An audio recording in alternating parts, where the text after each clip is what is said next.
What's up, guys? It's your boy Worms. We made it. 6.0, as always, talking about Deception Assassin.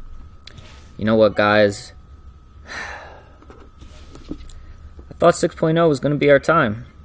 Disney had dropped that trailer for episode 9. It had Darkseid Rey. She had the hood. She had the dual saber. And I felt it. I thought the stars had aligned. 6.0 was going to see Assassin as the meta class. But no. Fucking BioWare. Snipers. Fucking snipers. Anyway, guys, jokes aside, 6.0 brought a lot of new stuff, some interesting stuff, definitely some cool stuff for Deception. So let's get into it. Before we do, I just want to say that I've already done a video that gets super in-depth into this class.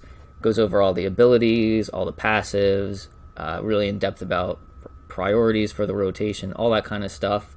If you haven't seen it, I encourage you to check that out first, and especially if you're new to playing Deception, you definitely want to check that out before this. In this video, I'm mainly going to be talking about stuff that is new or has changed for 6.0, and it'll definitely help if you know something about this class going into it.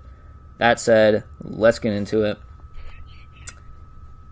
First thing, let's talk about combat proficiencies. So this is one of the things that they made some pretty big changes to. Now, instead of 4 sections where you choose 2 from each, it's going to be 3 sections and you choose 3 from each. This is going to be a little bit different for Deception.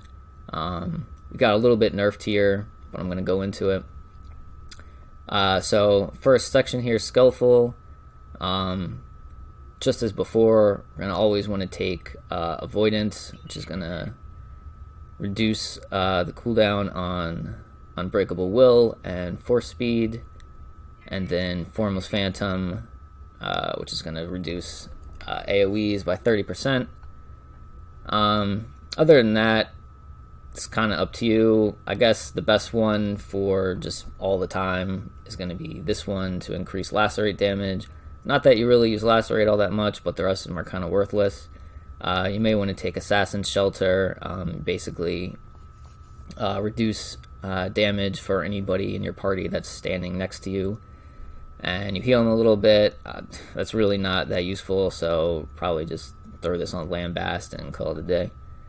Down here in Masterful, again, just as before, absolutely have to take this one, Fade. It's going to reduce cooldown of Force Cloak by 30 seconds. And this one, which is going to give you that additional charge of Recklessness, which is absolutely critical for Deception in general, and then especially so with the new set bonus, which we'll get into. Other than that, it's going to be kind of situational what the third one is. If you're in a fight where you need to cleanse, you can take this one, where Force Speed will act as a cleanse. Otherwise, I usually just leave it on this one, which doesn't do all that much, but it will increase your speed 50% every time you use Ball Lightning, which is kind of helpful. It's kind of fun. It makes you run a little bit faster, and movement speed's always good. Down here in Heroic is where we see some of the nerfs. So just as before, we want to take Insulation here, which is going to boost our armor rating by 30%. And Reaper's Rush, which is going to make it so Phantom Stride lets you use Assassinate when the target's at any health. And it's also going to make it so if the target that you leap to dies within 10 seconds, it's going to reset the cooldown of Phantom Stride so you can use it again. So that's super good for Burst, especially when you're fighting ads that don't have a lot of health. You can Phantom Stride to 1, take it down real quick, you'll get Phantom Stride again, you'll go to Phantom Stride to the next one, and once again proc your Discharge, use your Assassinate, all that kind of stuff. So those two definitely always take. Unfortunately, before we used to be able to take the 2 other useful ones together, but now we have to choose. So you've got Phasing Phantasm, which is the one you're going to want most of the time, which turns Force Speed into a defensive. Unfortunately, this got nerfed. Now it only reduces damage by 25%. It was either 40 or 50% before, which was insane. So it made it a little bit worse, but it's still amazing. It's still great to be able to use Force Speed as a DCD, since the cooldown's pretty short. In certain fights, you're going to want to take Shroud of Madness, which basically makes Force Cloak give you 2 seconds of Force Shroud. So after you cloak out, you're going to be immune for 2 seconds. That's not super useful all the time, but there's certain fights where that's critical in. But for the most part, just take these 3 right here. Next thing, gearing. So gearing has changed a lot in 6.0. So the way gear works is still kind of the same. You still got the same slots: armoring mod, enhancement, augment. However, previously, the way it worked was basically you would get the top tier armor, you'd get the 258 armor, and there would only be one choice for armoring mod and enhancement, and you would just go with that. Now they make it so these things drop from bosses, and there's a whole bunch of different ones you can get. So it's a little bit more complicated. You've got to spend some time min-maxing your gear now. So let's go over how it works. So basically, armoring only gives you mastery and endurance, so that's not too big of a deal. There's not too many variations of that. But for that, you want the Superior Versatile Armoring 80, which is going to give you the higher mastery and less endurance. For mods, there's a whole bunch of different ones you can get that have lots of variation in attributes that they give you. The optimal one you want is Superior Lethal Mod 80, which is going to give you the most mastery, a lot of power, and then less endurance. You basically just want one that's going to give you over 300 power, and then if possible, get the Lethal Mod 80. Same thing for enhancement. There's a whole bunch of these. You're going to want, again, the basic enhancement 80, and that's going to have the plus 431 to either accuracy, crit, or Alacrity, and then the 313 power. Again, here you want one that's over 300 power. It's got lower endurance. So the new the breakpoints for this the attributes, whatever, have changed. So you're still looking to get 110 accuracy, but the breakpoint for that now is, I believe it's 1590. Something around there, but if you gear like I'm going to tell you, you're going to be fine. So the 1619 that I have gives me 110.14. Alacrity breakpoint has changed a lot as well. For the first breakpoint to get the 1.4 second GCD, again it's around 12. I think it's maybe exactly what I have here, 1269. That's what you're going to want to aim for. The next breakpoint to get the 1.3 second GCD is like significantly higher now. It's like 3200, something crazy. So for deception, not worth it at all. So just stick with this. Then just dump the rest in critical. The way I tell you to gear, you're going to be able to get over 3000. Power. If you do all your enhancements and mods correctly, and you do all your augments, you're going to be over 9,000 power. I've got mostly blue augments still, so I'm at 9,300. If you got all purple, you'll be closer to 9,500. So what do we need in order to get there? So when we're looking at enhancements, which give us our tertiary stats, you're going to want 3 enhancements that give you crit, 2 enhancements that give you alacrity, 2 enhancements that give you accuracy. Then over here, these 3, your earpiece and your implants, you're basically just going to want one that's crit, one that's alacrity, and one that's accuracy. And then in terms of augments, you're going to want one augment only, that's accuracy, and then all the rest of them can be crit. And that's going to put you where you want to be. Another new thing is this thing called Amplifiers. So now each one of your armoring mod and the piece itself is going to have one of these amplifiers, which is going to boost some stat. So really the only one that's important is the amp on armoring, as this can give you, it's going to boost attack stats. So there's 3 that are relevant for deception. There's force sensitivity, which is going to boost force attacks. There's weapons expertise, which is going to boost just damage. and then armor penetration, which is a different type of boosting damage.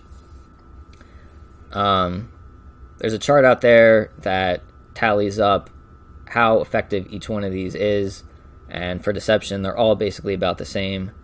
So you just want to re-roll your amp until you get one of those, and you're just looking to get the gold is going to be the best.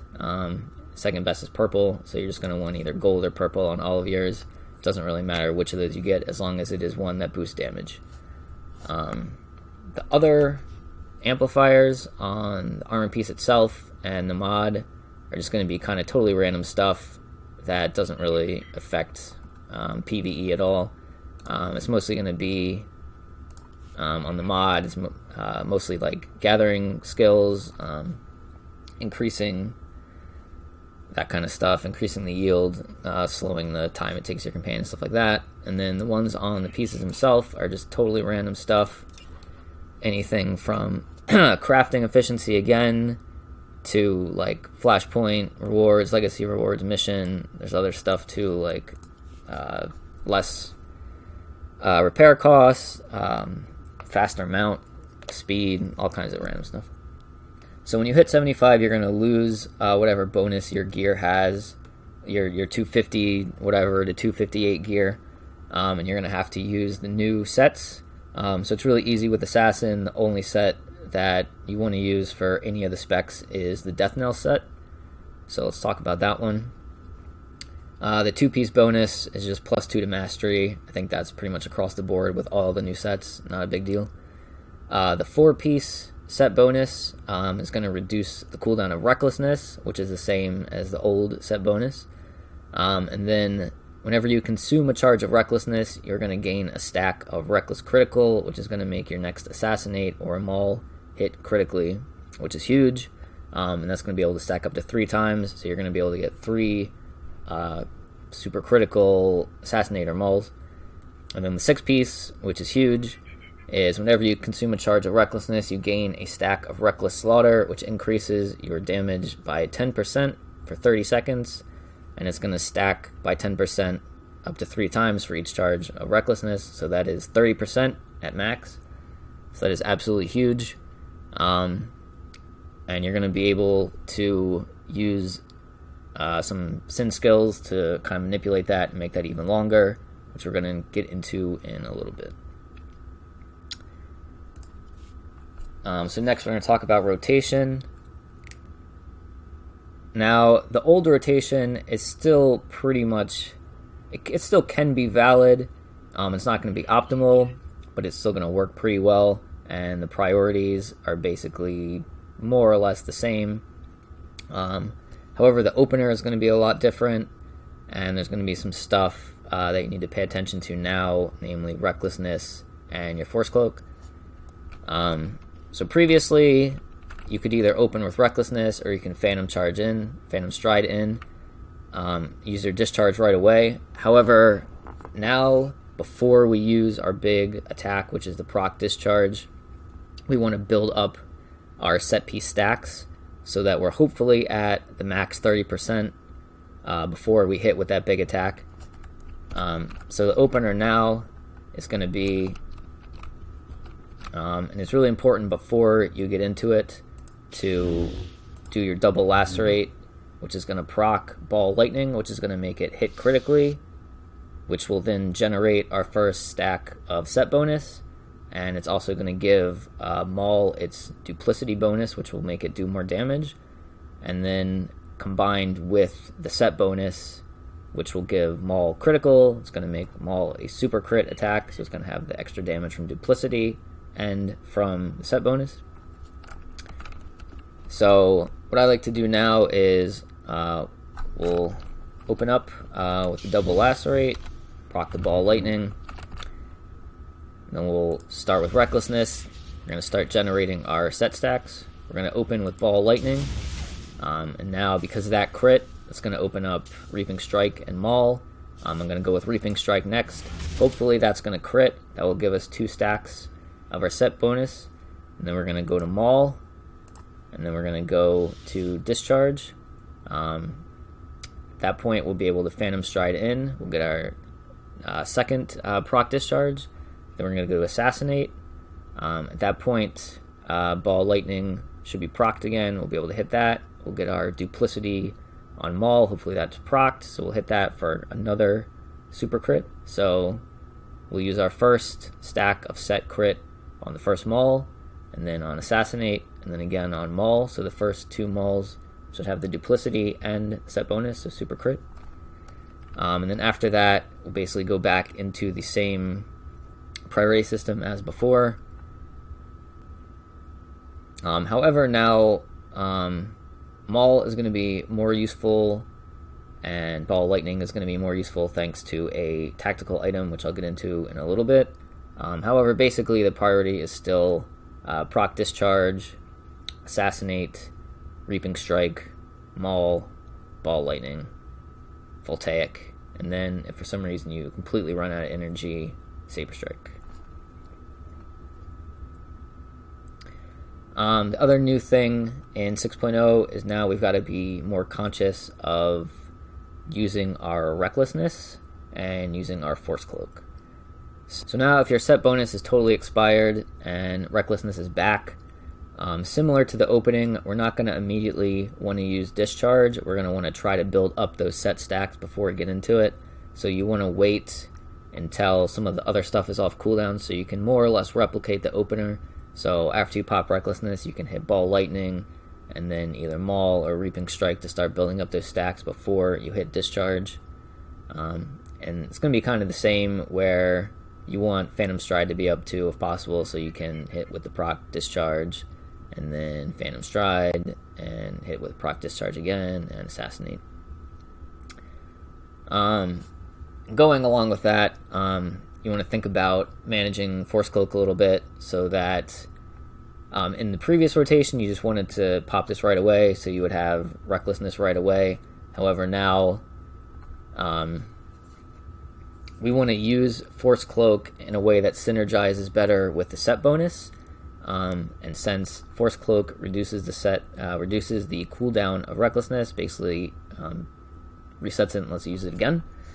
So what we can do is extend out that 30-second set bonus. So we can pop Recklessness right before the set bonus ends, and that's going to give us another 30 seconds. So instead of 30 seconds, we're going to be able to get 60 seconds of that 30% damage increase. So you can pretty much use Force Cloak anytime in the rotation, but you just have to be aware of the stacks and then not use Recklessness until your set stacks are about to fall off. So real quick, I'm going to talk about the set stacks. So the first one is Reckless Slaughter, which is this purple hand, and that is the actual damage bonus. And the other one is Reckless Critical, which is this blue orb thing, and those stacks are for the crit, Assassinate, and Maul. So you just want to be aware of this, and you can see the buff running out. So right before it runs out is when you want to use Recklessness again, and then hit them with a proc Discharge before this runs out, and you will retain the maximum amount of stacks, and it will also extend it for another 30 seconds.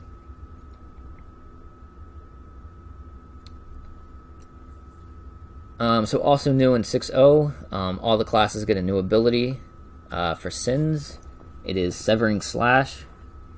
On its own, it's not super impressive. It's another AoE attack.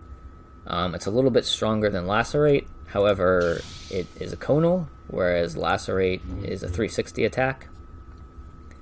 So Lacerate's usually more useful, but Severing Slash can be more useful. Severing Slash also slows movement speed by 50%. However, Sin is not really AoE class, so it doesn't make a whole lot of difference. However, there is one tactical item which makes this kind of useful, which leads me into talking about tacticals.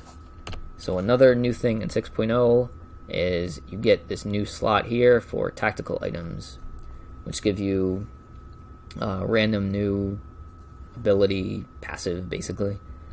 So there's actually a bunch of pretty useful ones for Sin. Another really great thing about the Sin is that when you stealth out and you're out of combat, you can switch the tactical.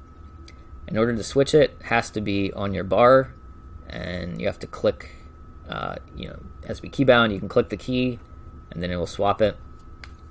So the most important tactical is this one, the Awakened Flame.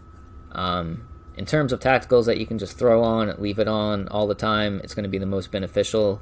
The other tacticals are more situational, but over the duration of a long fight, this is probably going to be the most beneficial.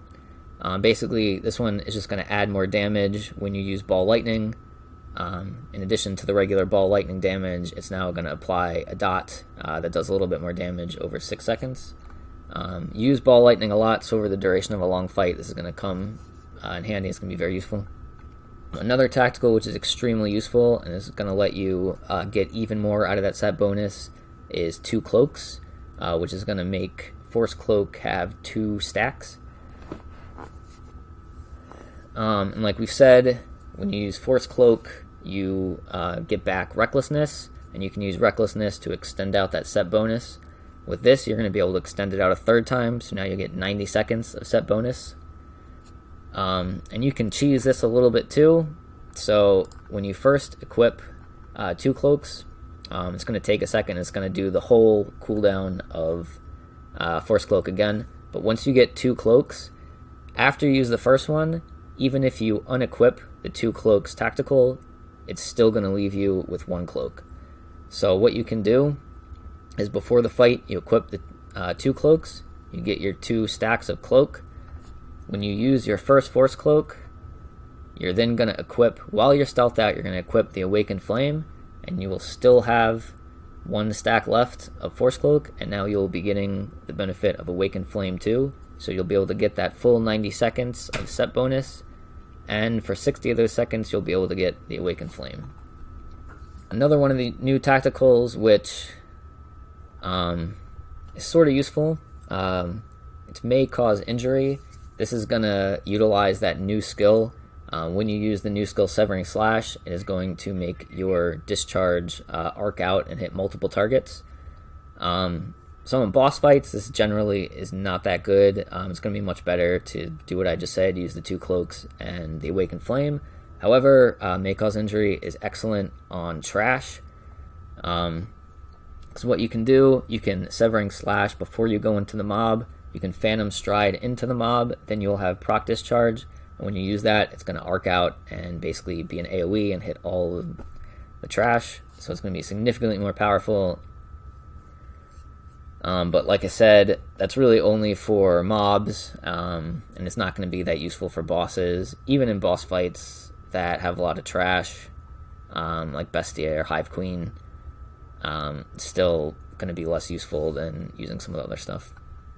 There's also a tactical that I don't have personally that gives you 2 stacks of Phantom Stride.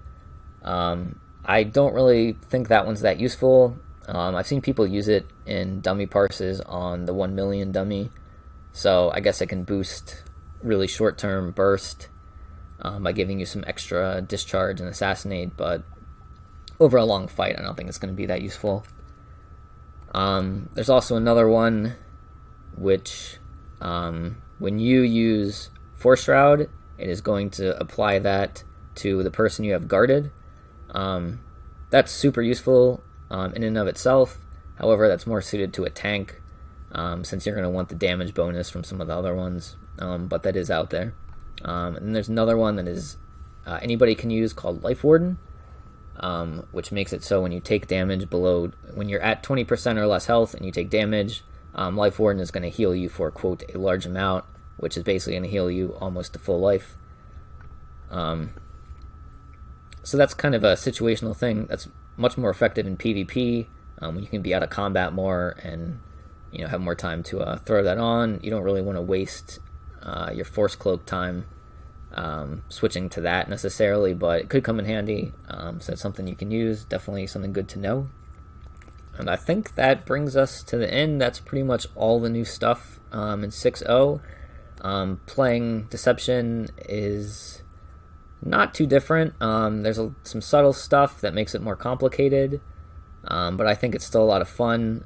Overall, Deception is an excellent burst class. We got a lot of bursty damage. It's really good in PvP now.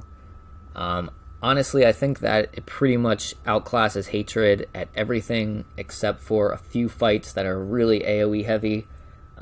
Hatred can't utilize the set bonus as well as Deception. It has no way to prolong the set bonus like Deception does with Force Cloak and getting Recklessness back. So honestly, I would just stick with Deception in 6.0 and not use Hatred unless you really love it. And I think that's about all I have to say. So if you like this video, give me a thumbs up. If you got something to say about Assassins or you have any questions about something, leave me a comment.